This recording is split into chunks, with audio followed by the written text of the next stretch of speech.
Sinabuyan ng asido ang isang volunteer lady guard sa isang subdivision sa Las Piñas. Ang biktima napuruhan sa mata. Nasa frontline ng balitang yan si Rainiel Pawid. Pagmasdan ng babaeng yan na nakabantay sa guardhouse sa isang subdivision sa Las Piñas nitong March 14. Maya-maya pa isang lalaking nakaputi ang dumating at may isinaboy sa babae.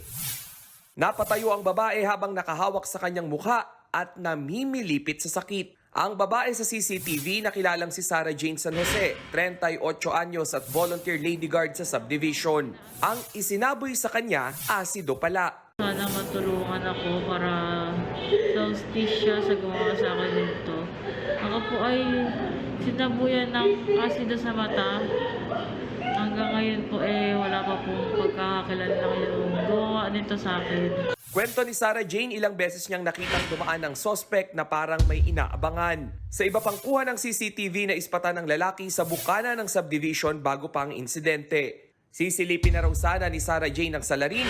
Bigla na lang itong sumulpot sa kanyang harapan, sabay saboy ng asido. Hindi na raw namukhaan ni Sarah Jane ang salarin sa bilis ng pangyayari. Naka-face mask at sombrero rin daw ang sospek. Hinala naman ni Sarah Jane, ginantihan siya ng ilang nasaway niyang residente. May mga bagong lipat daw na hindi sumusunod sa patakaran sa paglabas-masok sa subdivision. Pati mga tricycle na naghahatid ng pasahero sa loob kahit bawal.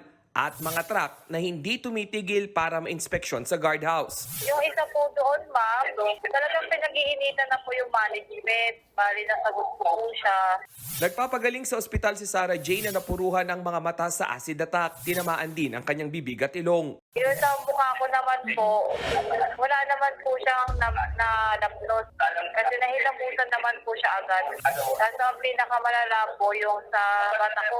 Nai-report na rin daw sa barangay hall at sa mga pulis ang naturang acid attack. Nagbabalita mula sa frontline. Rainiel Pawid, News 5.